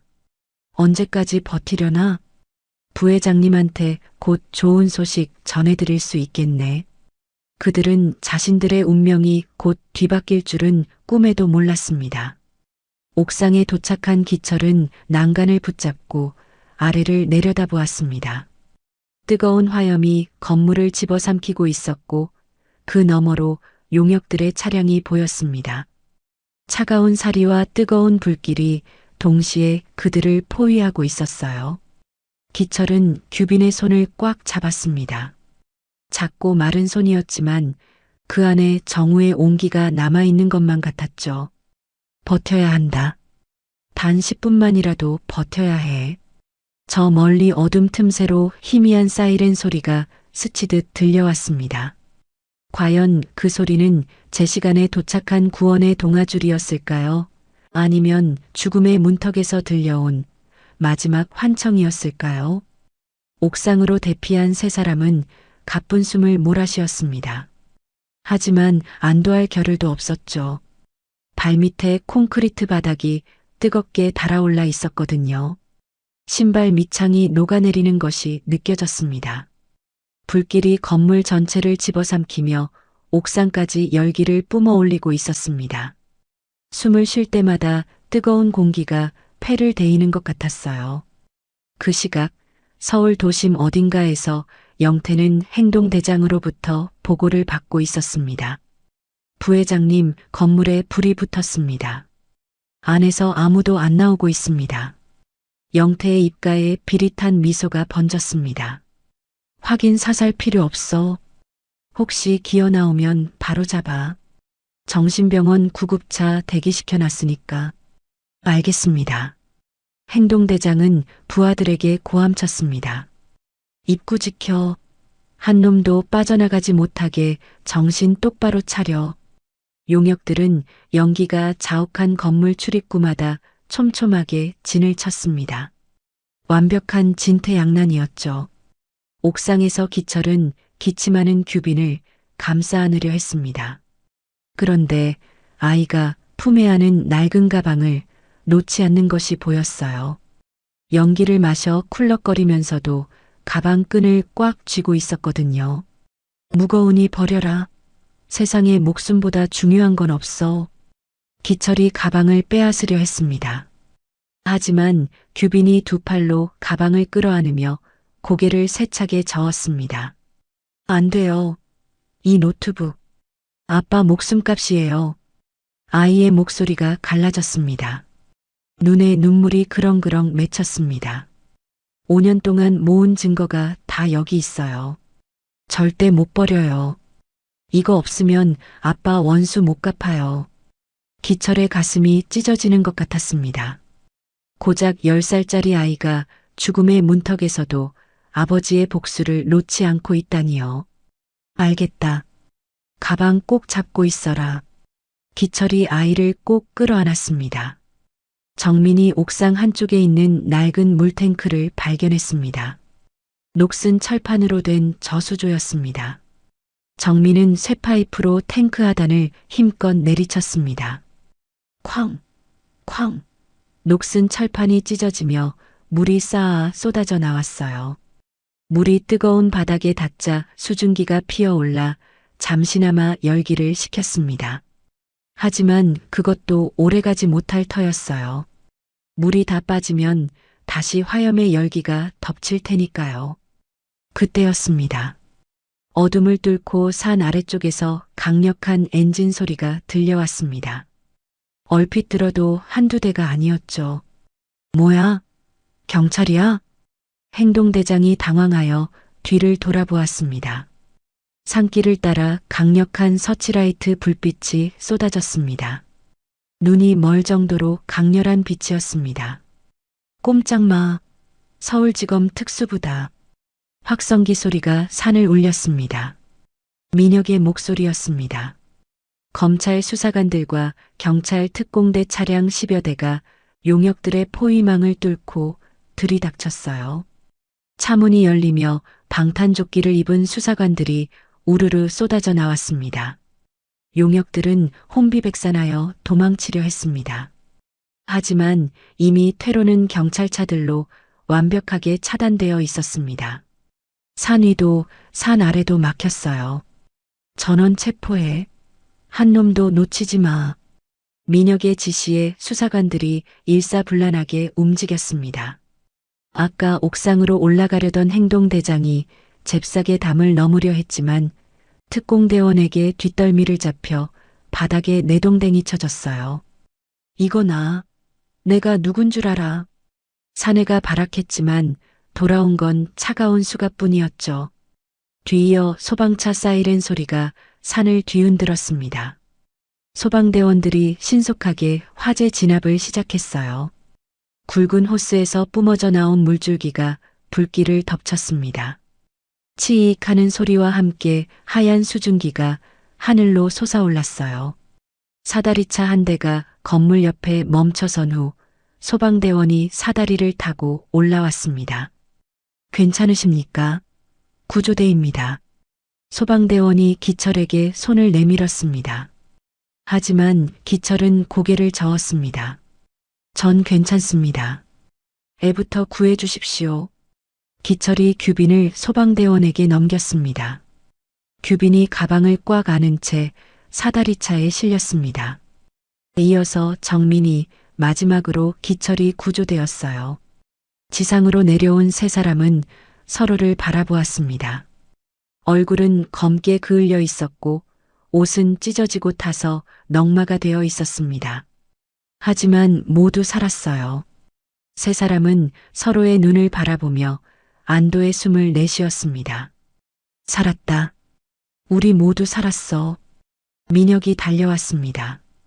기철 앞에 서서 차렷 자세로 거수 경례를 올렸습니다.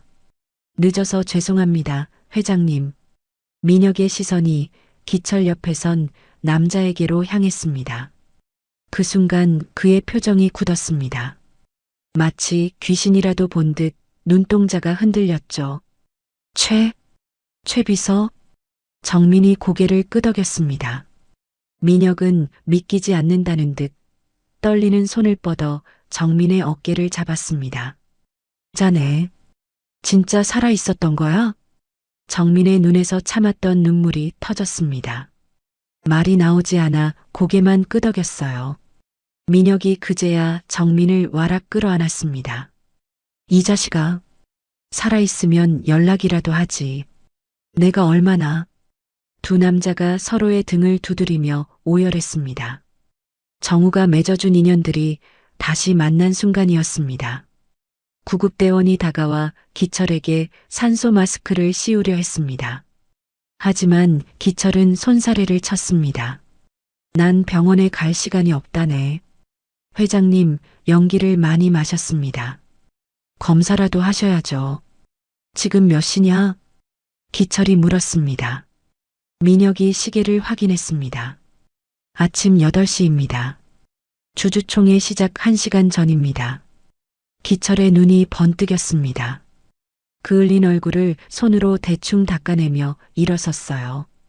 온몸이 욱신거렸지만 정신만은 그 어느 때보다 또렷했습니다.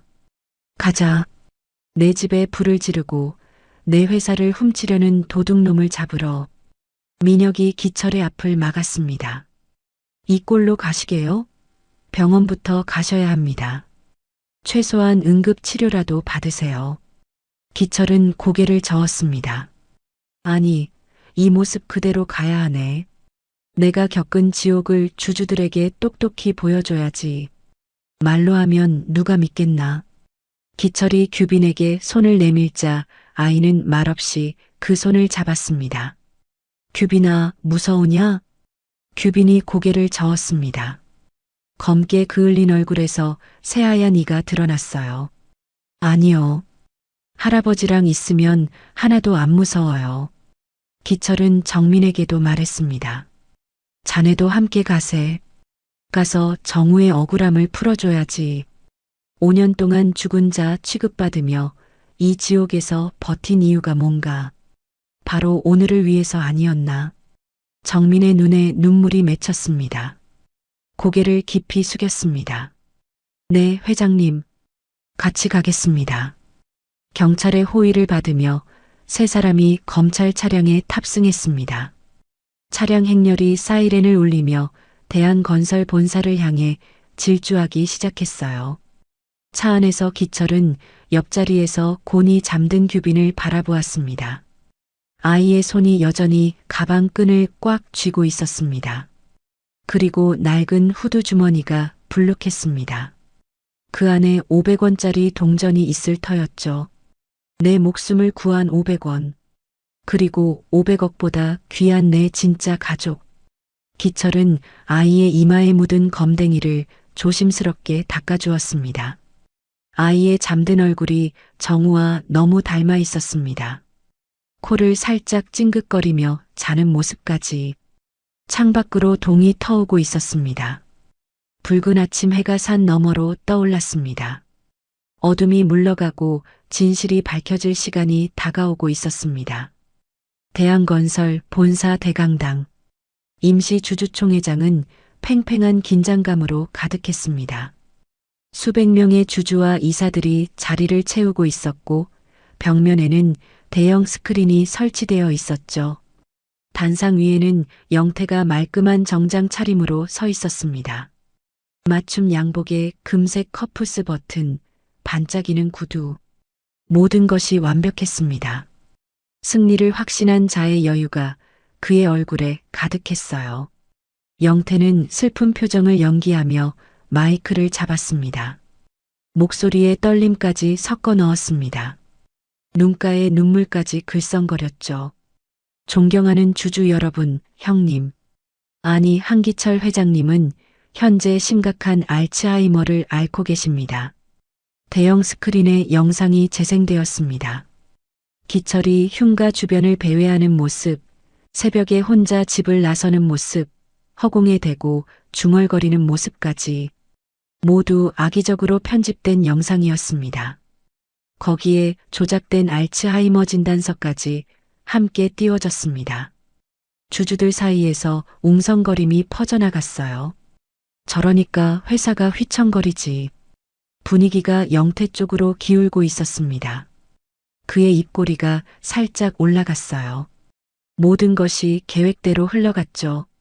그는 의사봉을 들어 올리며 선언하려 했습니다. 그럼 회장 해임안을 표결에 붙이겠습니다. 찬성하시는 분은 쾅! 그 순간 회의장 뒷문이 부서질 듯 열렸습니다. 모든 시선이 일제히 뒤로 쏠렸어요. 문 앞에 한 남자가 서 있었습니다.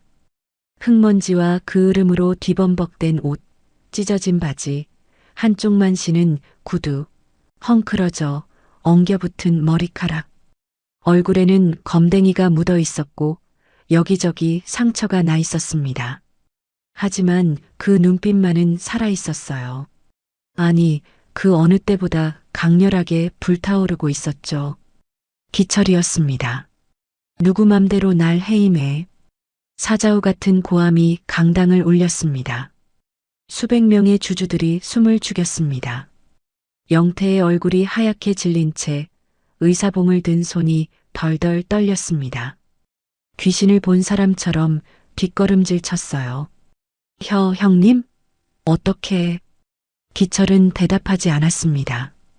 뚜벅뚜벅 단상을 향해 걸어갔어요. 그 뒤를 규빈과 정민, 그리고 민혁이 따랐습니다. 기철의 발자국 소리만 조용해진 강당에 묵직하게 울렸어요. 영태가 고용한 경호원들이 앞을 막으려 했습니다. 하지만 민혁이 검찰 신분증을 번쩍 들어 보이며 외쳤습니다. 검찰입니다. 공무집행 방해로 체포당하고 싶습니까? 경호원들이 주춤하며 길을 터주었습니다. 기철은 멈추지 않고 단상으로 올라갔어요. 영태의 앞에 선 기철은 그를 거칠게 밀쳐냈습니다. 영태가 비틀거리며 넘어질 뻔했죠. 기철이 마이크를 잡은 채 거친 숨을 몰아쉬며 주주들을 둘러보았습니다. 내 몰골이 흉해서 놀랐나? 기철의 목소리가 스피커를 통해 울려 퍼졌습니다. 내 모습이 바로 나의 사촌 한영태가 나를 죽이려고 불지른 증거다. 어젯밤 저놈은 내가 숨어있던 건물에 불을 질렀다. 나와 10살짜리 아이까지 불에 태우려 했어. 주주들 사이에서 술렁임이 일었습니다. 영태가 마이크를 빼앗으려 했습니다. 거짓말입니다. 회장님이 치매가 와서 헛소리를 하는 겁니다. 여러분 속지 마십시오. 그때 규빈이 단상의 노트북에 케이블을 연결했습니다. 아이의 손이 빠르게 키보드를 두드렸어요.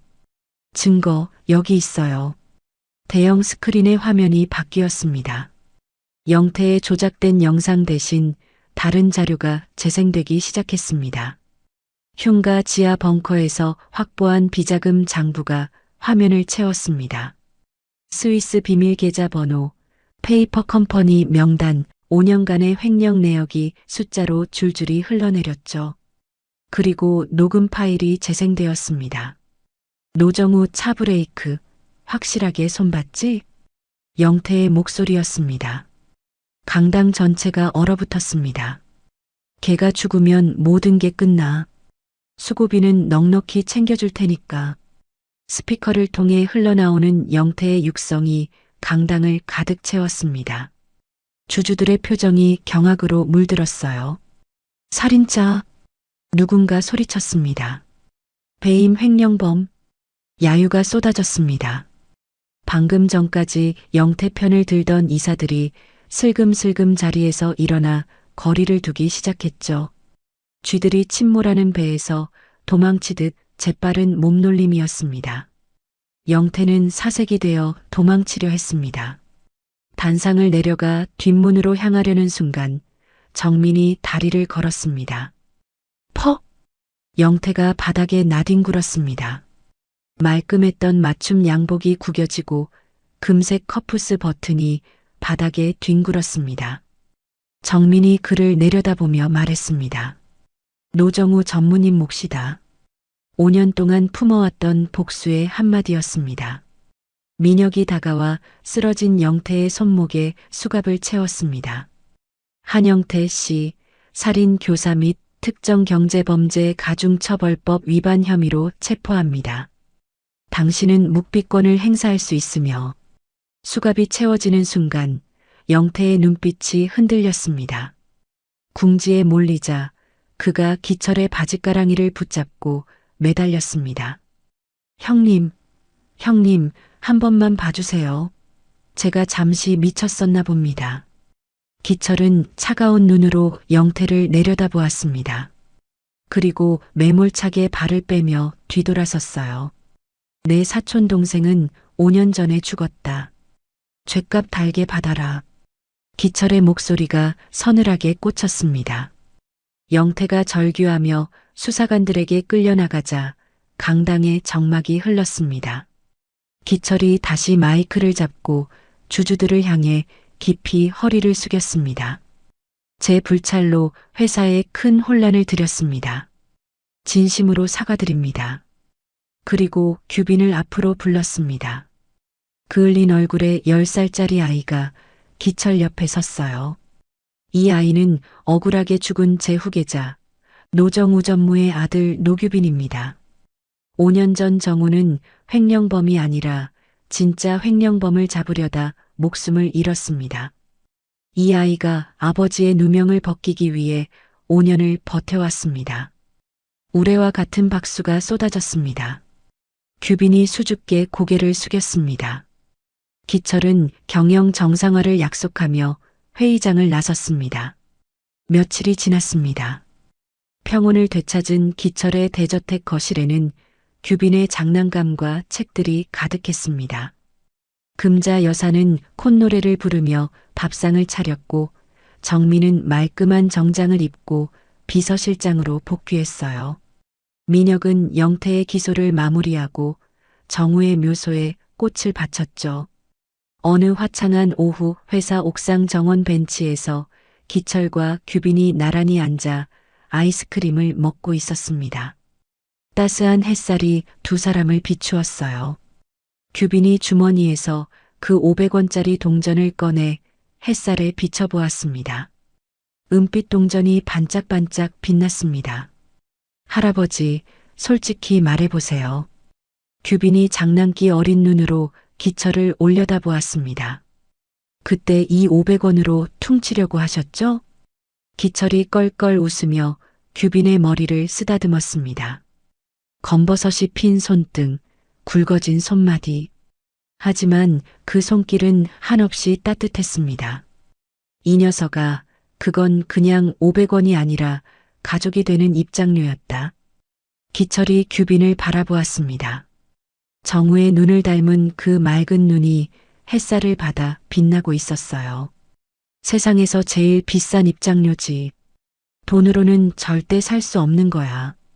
규빈이 입을 삐죽거렸습니다. 에이, 그래도 너무 싸다. 최소한 500만 원은 내셔야죠. 500만 원? 이 녀석이 어디서 바가지를 씌워. 기철이 규빈의 옆구리를 간지럽혔습니다. 규빈이 깔깔거리며 몸을 비틀었습니다. 아, 할아버지. 그러지 마세요. 두 사람의 웃음소리가 옥상에 울려 퍼졌습니다. 규빈의 손에서 500원 동전이 햇살을 받아 눈부시게 빛났습니다. 그 작은 동전 하나가 재벌 회장의 목숨을 살리고 천재 소년에게 가족을 찾아주고 죽은 아버지의 누명을 벗기게 해주었죠. 세상에서 가장 값진 500원의 기적이었습니다. 오늘 이야기를 끝까지 들어주셔서 감사합니다. 어디에서 이야기를 듣고 계신지 댓글로 남겨주시면 반드시 답장 드리겠습니다. 구독, 좋아요 부탁드립니다. 햇살 같은 이야기였습니다.